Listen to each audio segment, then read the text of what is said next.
Welcome to Dragon Sanctuary, a podcast dedicated to helping you expand your light for ascension. Let's stay curious and build community. And now, here's your host, Vick. Hi everyone, welcome back to another episode of Dragon Sanctuary. Thank you for joining me today. I really appreciate you guys tuning in for another episode. I'm really excited about this one.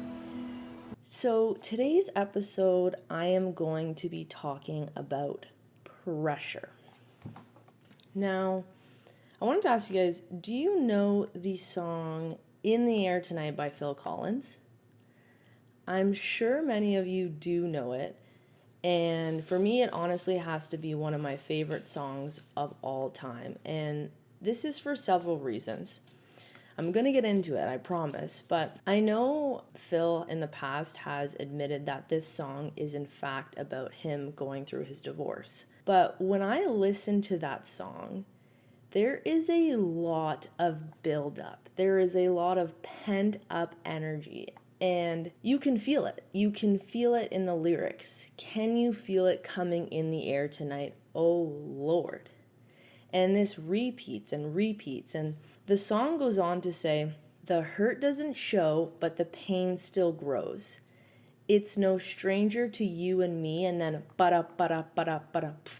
And it's that crazy, crazy drum solo. And when that solo hits, I don't know about you guys, but I feel such a wave of relief. Just this sense of relief that it's done, that the pressure has been released. And I remember one of my best friends from high school, he and I would always blast this song, and we would just keep that drum solo on repeat, over and over again. And it just gave us so much energy. Like so much energy, you know, when you have that song that you can really feel that energy just move right through you. I think for me, this song is one of those. And I just feel that this song is the perfect metaphor for life. The pressure that we succumb to at times, and then that feeling of just that big release where we let it all go. And hopefully we're able to do this, not always, of course, but this can be easier said than done, you know, at certain times. But for me, I feel this release when I'm in yoga and we're in a pose and the instructor tells us, and on the exhale, I want you to make a noise and I want you to release a sound, whatever comes out of you, just ah. And it's really interesting, like when you're in a room with a bunch of strangers just sharing a space, the different noises that come out of people. It's like really powerful stuff. And often my instructors will ask us, no, that wasn't good enough. Do it again, louder. Like nobody's listening. And that feeling when you're, it's a really crazy and intense feeling. And I know that some of you may be able to relate to this. Or, you know, another feeling of the pressure buildup is when you went for a job interview and you're waiting, it's a few days later, you pick up the phone, you realize it's the manager, the interviewing manager that is calling you, and you hold your breath. You hold your breath the whole time, the whole conversation, just to find out if you got the job or not. And then you finally just breathe and release. Now, pressure is a constant force in our lives. I think we can all appreciate that. We feel pressure from ourselves, we feel it from others, and we feel it from the world around us. And sometimes this pressure can get the best of us, you know.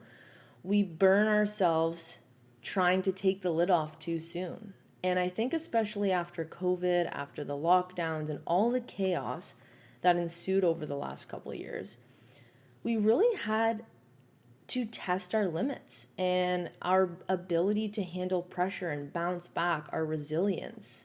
So in today's episode, I am going to share 3 ways that I successfully cope with pressure. And I am by no means saying that these ideas will work for everyone, but I can definitely say that they're tried and true for me. So before I get into my first tip on how to cope with pressure, I'm going to share another story because I think you guys can tell by now that I love storytelling. And several months ago, I decided that I needed to essentially disappear. I wanted to take a hiatus from my old habits. And a big part of that for me included disassociating with social media. And I've done this before, but not quite in the same way. And what I decided is that I wanted to delete and disable every single one of my social media accounts, including Instagram, Facebook, LinkedIn, TikTok, everything. I didn't want my energy out there on these apps versus just deleting it on my phone. I really just wanted to disconnect and disable the accounts. So what was really weird about this whole thing is that it actually took me several weeks to actually disable my accounts. And Meta wouldn't allow me to, for example, disable my Instagram. I actually was like, it showed that I was logged out of my Instagram and I couldn't access my account. But then when I asked a friend to check for me to see if my profile was still there, they could still see all my photos. So after much consulting, I figured out from a friend that I had to actually go on my laptop, clear my cache, and eventually it worked. But I really felt so much pressure during this time. Like I had already made a decision that I wanted to delete my social media, and the universe was like, not so fast. Here's a few hoops we want you to jump through before you execute. And I think that's true to life too, right? Like we're not always going to get the easy way for a lot of things that we want, right? So I remember I was on my couch and I'm sitting there going through, and I remember laughing and also feeling like pretty frustrated. But what I realized in that moment was that rather than feeling sorry for myself and getting frustrated about it, changing my mind and deciding to go back on my decision, I had to be patient. Okay, let me repeat. I had to be patient. I had to remain focused on what I felt I had to do and trust that it would all work out. Maybe not in that exact second, but that in the end it would all work out. So maybe you can guess. My first tip in handling pressure is to stay calm. Now, the dragon and the Cancerian in me have a lot to say about remaining calm. But honestly, when it comes to handling pressures of life, I find that staying level is the number one tool to help me cope with getting through the hard stuff. Getting frazzled has never really served any productive purpose, for me at least. And I wanted to ask, has it for you? Take some time to reflect on that honestly. Because I know for me, I need to release that steam sometimes. I have to get worked up. I have to feel that emotion. Of course, we've talked about that in previous episodes. You deserve to feel that emotion and let it out. But getting myself worked up about something that is either out of my control is not only a way for me to handle pressure, but also to check my ego. So I'll leave that with you. Tip number two is a pretty easy one, and we all do it already, and it is to breathe, okay? Now, I know this seems pretty straightforward, but you'd be so surprised to know or to really keep track of how many times you catch yourself not breathing properly or literally not breathing at all. I know for me, meditation and yoga have helped me so much with this. And I really could and would love to do a whole episode on breathing. And honestly, I probably will, just setting that intention out there. But for now, what I do want to say is that when we take shallow breaths, we run the risk of so many things. We run the risk of panic attacks, dry mouth, fatigue, respiratory issues. The list really does go on and on. for any of my mouth breathers out there, for example, when you're sleeping at night, do you ever wake up in the morning and your mouth is so dry, you have this film on your teeth and you have a headache? You really just feel like you didn't get a proper sleep. There's a lot of research that shows that's because you're not breathing from your nose. You're not breathing properly. Now, there is a common method of breathing that I like to use when it comes to just relieving pressure or just getting back to my breath and grounding myself. And you may have heard of this method. It's called the box breathing method. Now, some people will say that 3 seconds, 4 seconds, or 5 seconds might be enough for the box breathing method, but it really is up to you. I myself like to do at least 4 seconds. Okay, so I want to take us through a little box breathing exercise together. So I'm hoping that you can kind of follow along. If you already know how to do box breathing, then go crazy, go wild, get into the zone, do your thing. And if you don't, then I will just go through. It's a very simple method. So the first step with box breathing is to take a deep breath in through your nose. Okay, so let's try that first step together. So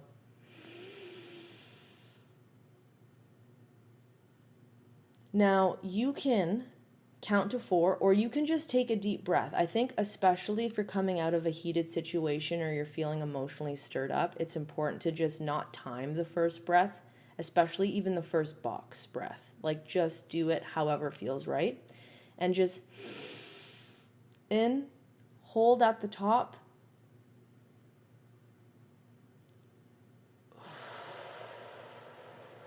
and then release for 4 seconds or however long you need. Now, they say that it's valuable to do this as many times as you need in order to kind of just reset, just to reground, reset. And when I do this exercise, I find myself repeating a mantra. And the 3 phrases that I either repeat like in sequence or one at a time, but it's usually these 3 words at once. I like to say, I am safe, I am happy, I am healed. And, these are the 3 words that I find myself repeating the most often, but I really encourage you to play around with your own take, and really feel and listen to the words that come to you. So again, let's just, take our time. Let's repeat the exercise. So, deep breath in. Hold.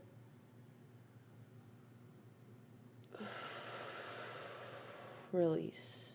And again, I find for me, I like to be seated when I do this. I find it to be a very grounding position, just to sit on the floor, sit in a chair somewhere where I feel supported, and just, if I'm very tense, my hands are usually just over my chest. If I'm a little bit more relaxed, my hands are kind of just open in prayer pose, or just however you like. But I find this is a really, really, really, really, really amazing tool to use. And I think it's often forgotten about, the importance of breathing. I know as an athlete, I've spent a lot of time focusing on my breath, whether it's in the gym, lifting weights, on the ice, between shifts. So many different tests that we used to do to track our breath and our breathing. And it's often just overlooked. And, I'm not naive to the fact that some people may suffer from acute, panic attacks or some other mental health issues that they may struggle to breathe. But I think if we can really practice this in our everyday lives, in all situations, and just really trying to dial in and notice, am I always trying to catch my breath? Like, am I giving my body enough time to pause and really feel what's going on right now? Or am I talking and I'm like when you get worked up about something, like when you're a kid and you have to tell your mom that, I just peed my pants or something. I don't know. You're like, get worked up. I just thought of my friend's daughter, actually. This happened the other night, this situation, and she was like, she really held her breath. And I was like, it's okay, just, And I think it's important to talk to ourselves rather in the same way. Nurture that inner child, really. It's so, so, so valuable. So yeah, like I said, box breathing, and really come back to any safe words, any words that resonate with you, any mantras that you like to say. I find pairing that together with the breathing and the box breathing is really, really, really helpful. Now, for my third and final tip, I'm sure you're all just dying to know what it is. But my third and final tip is always trust your intuition. And I mean this in so many ways. Trusting your intuition is the key to so many answers in your life, okay? Not just when we're talking about pressure, but when we're talking about making decisions, asking for guidance, solving problems, any of these things, your intuition, you know best. Seriously, always. I cannot stress this enough. I know I sound like my mom, which is a good thing. Always trust your inner voice. Your inner guide is always telling you what to do. And regardless of your age, you've lived your life long enough to know what is going to serve you, what decision is going to serve you, and what decision may not serve you, or what to do in a certain situation, or how to act in a certain situation versus just acting on unhinged emotions.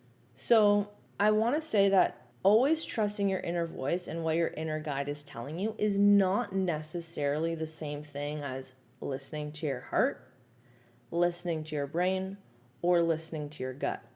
It could actually be a combination of these three things, or it can be none of them at all. So let me explain. I find for me, when I'm really trying to tune into my intuition, I have to sit in the uncomfortability of my own thoughts. Okay? So I have to sit in the uncomfortable silence of my own thoughts, or try to shut everything off and just sit. And usually the first idea that pops into my head during this very subtle meditation is what I know I have to do. And even though it might feel impossible to do this at that moment because your emotions are raging, your intuition will usually become stronger, and honestly, it will most likely never steer you wrong.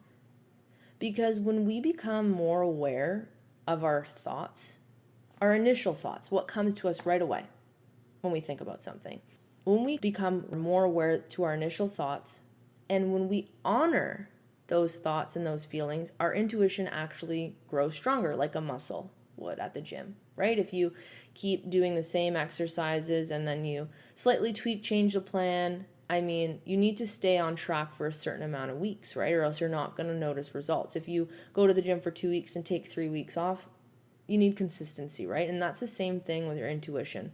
And I can't say this is going to work for everyone, of course, but I can tell you that over time, for me, I've noticed that these practices and these exercises have really worked. Just trusting in who you are and what you feel, and honoring that in a kind and respectful way, and allowing yourself to process that is going to seriously pay dividends. So, I shared the 3 tips. You're welcome. And another thing I wanted to discuss was this thought, this phrase. It really, when I was coming up with this episode and I was writing this episode, I was thinking about this phrase pretty much the whole time, and it's pressure builds character.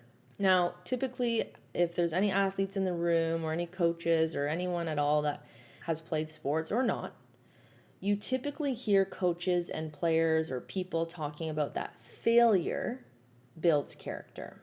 But I believe that pressure can do the same thing and have the same impact on our growth.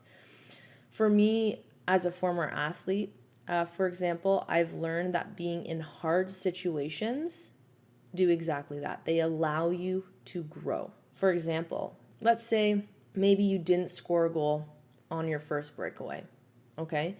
Maybe you didn't score on your second, on your third, on your fourth, or on your fifth chance. But on your sixth, you did. And that felt really freaking good. So now, the next time you see a lane and you want to drive the net, you score. And that's really what growth does for us. It allows us to really step into our power, to step into our character, to step into ourselves. And it really does allow for us to see our full potential and to chase it, to level up. Right now I'm just having a moment and I'm not thinking of a breakaway, I'm thinking of penalty shootouts, because that was something that we practiced so much. And as a kid, when you're on the ice, you feel like your favorite part when you're a kid and you're playing a sport is to play the game. You don't really understand as a young child how important it is to practice something, how important it is to go outside of, the regular regime of practices twice a week, to go onto your driveway and shoot and shoot and shoot and shoot and shoot and keep going and keep going, keep going, keep going. And I love sports so much, and I'm thinking of a hockey situation, and then I'm also thinking of a soccer situation, because I played soccer for a big chunk of my time as a kid too, and in my teens. And I'm thinking of this one time, you guys, I forget the name of the move, if someone remembers it, but there's this move. I was big into like flashiness, and I don't know, maybe it's the Portuguese in me, and I just loved Cristiano Ronaldo and Figu, and I couldn't get enough of him. And I used to see him, I used to see Ronaldinho do this trick where they would be dribbling, juggling the ball. They'd do an around the world, okay? And then they'd kick the ball on the back of their necks, and they'd slowly remove their shirt, and the ball would just remain on their necks. And I can't tell you the amount of times I watched this move on YouTube, and I was obsessed with it. And I'll never forget, at the time I was living with my aunt, and I was out in the driveway, and I was just out there. I was practicing, I was learning how to do around the world, which is essentially just kicking the ball and putting your whole foot around it before you hit it again. And anyways, I finally nailed that move. And I was like, okay, this is a step in the right direction. Like, I am about to do something great that I didn't think I could ever do. And that same day, after a few hours, I did it. I did the around the world. I kicked the ball in the back of my neck, and I took my shirt off. And I remember running inside, and I don't remember who was there. Whoever was home, it didn't matter. And I just screamed, and I was like, I did it! And I was freaking out, and I just remember being so stoked and going back outside and just practicing. I'm like, oh, I have to make sure I could do this again, so when I go to practice, I can show coach. Oh my gosh, it's just such good core memories. This is why I honestly love sports. I think they're so good, especially for kids, and just for growth in general. And yeah, I think I put so much pressure on myself to master this move. I was too fired up. I knew that I had to do it, and I was going to do it, and I believed in myself. But there were moments where I was like, I don't know if I can do this. And then I just said, no, I'm not accepting this as anything else than an execution. And I know that that's definitely, like I said earlier, it's definitely easier said than done. And depends on the circumstances, but so rewarding to get over the pressure. So I wanted to mention this thought. Now that you have the 3 tips on handling pressure, my 3 tips, I should say, I want you to remember that next time when you're venting to somebody about the pressures of your life and you're feeling overwhelmed, I bet you have a friend or a family member or someone who is going to respond to you and tell you, that's life. Nothing is ever going to be perfect. I know someone has said this to you before because they've said it to me. But instead of feeling like this response is daunting, I want you to try asking yourself, am I going to allow myself to conform to this belief, or am I going to choose to overcome it? Let me repeat that. Am I going to conform to this belief, or am I going to overcome it? Because life really is about choices, and I want to know which will you choose. So before I wrap things up and before I share the card that I pulled today, I wanted to briefly discuss something with you guys. Now, I know you haven't been able to really see, especially if you're just listening to this podcast, you're not watching this podcast, but I am wearing on my arm here, I'll just show it to the camera. I'm wearing this patch on my forearm. It's this orange patch. Now, this is called a super patch. And before I go and discuss this product, I want to first start off by sincerely saying that I am not sponsored by the Super Patch Company, but it was really important for me to talk about, or I felt it was really important for me to talk about this product with you all today. As a lot of you know, I have been dealing with PCS, post-concussion syndrome, or TBI, as some people may also call it, or convergence deficiency syndrome. There's a lot of names for it, but this patch was brought to me by one of my doctors, and I have been using this patch for about a quarter of the year now, give or take. And I really cannot express how much this product has helped me. I actually cannot say enough amazing things about this product and these patches. And I know that there's a lot of people in your ear telling you to try this supplement, do this, do that. But this is a product that has really helped me, and I thought it would be valuable for me to share a little bit about what it is, and maybe perhaps it resonates with some of you, maybe it doesn't at all.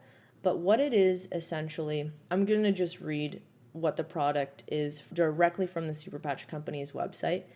But essentially, the technology inside the Super Patch, the patch is a patch, okay? It's a little square, and it has these very unique ridges inside of the patch.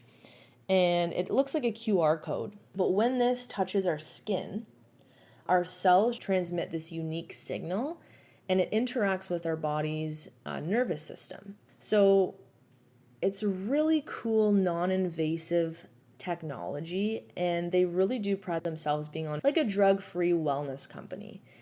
And there's no side effects. Some people might think it's placebo, but there's a bunch of science to back this stuff up. Now, like I said, I've been using these products, I should say, for the last 3-4 months at least. And I personally have tried the Liberty patch, and I have also tried the Victory patch. Now, just to give you a little bit of an idea, the Liberty patch is supposed to help increase energy, give more strength, more balance and stability, to reduce inflammation, to give better range of motion, to promote faster recovery, to give higher neurological homeostasis, to provide anti-aging. Okay, that's the Liberty patch. And this information is right from their website. My doctor has this cute little menu at her office that I often just refer to with the different patches. And then the Victory patch, which is a new one that I just started using, which I quite like, more geared for athletes, I guess. So it's enhanced athletic performance, more power, more strength, more balance and stability, enhanced stamina, more agility, enhanced neurofunction, enhanced HVR, reduced inflammation, better range of motion, enhanced neuropathy relief, and faster recovery. So there are several different patches for different purposes. I know my mom recently tried the Defend patch, which is to promote like immunity, enhance blood flow, faster recovery, improve natural healing. They have the Flow patch, which is to help better manage ADHD, ADD, enhance attention, reduce anxiety, better memory, clearer thinking, reduce brain fog, fight cognitive decline. They have the Kick It patch to help overcome bad habits. So like if you suffer from addictions or things like that, cravings. The REM patch for better sleep, the Peace patch to manage stress, the Freedom patch for immediate pain relief, the Joy patch. They have so many different patches. And again, I am not sponsored. I know that's probably really hard to believe, but I'm a big believer in sharing the knowledge. And for me, I have spent so many years figuring out what is wrong with me. As you guys know, it's been a long journey, and I've talked a little bit about it, a lot about it. To some of you, it may sound like a lot, but I really can't express enough how important it is for me to really just share any tips, tricks, modalities, patches, anything at all that might help someone, even if it's just one person, or maybe it's a listener's friend or daughter that might benefit from this, that would make me so happy. I know what it's like. It can be very isolating to go through, of course, to go through a concussion or a TBI, but just to really, honestly, a lot of athletes use these patches. They're really, really, really, really, really interesting technology. And again, I feel for me, if I know something and I've tried it and I've tested it out, why wouldn't I share that knowledge? It seems like really like a no-brainer for me, no pun intended. And I will say that there is a video on YouTube, actually. I found this to be really helpful just to tune into this. It's like a 6-minute video. If you search on YouTube, The Science of the Super Patch by John Brenkes, it's just a 6-minute video and it explains everything you need to know. But yeah, there may be a few of you who are listening right now that are already using the patch, and I think that's really cool. So if there is anyone using a super patch, please, please, please let me know which one you're using, how long you've been using it, and why you like it. And yeah, it'd be really cool to connect on that because these things are so cool. I think they talk about this on the instructions, but like one thing I've noticed that's really helpful is when you are applying it, you remove it and you apply it in a different spot. So that's really helpful. Like just putting it on a different spot on your body will help activate the neurons differently. So usually I wear it on my arm, my bicep, and I'll just change it up. And yeah, they're good for 24 hours. They suggest changing it every 24 hours. So that's what I do.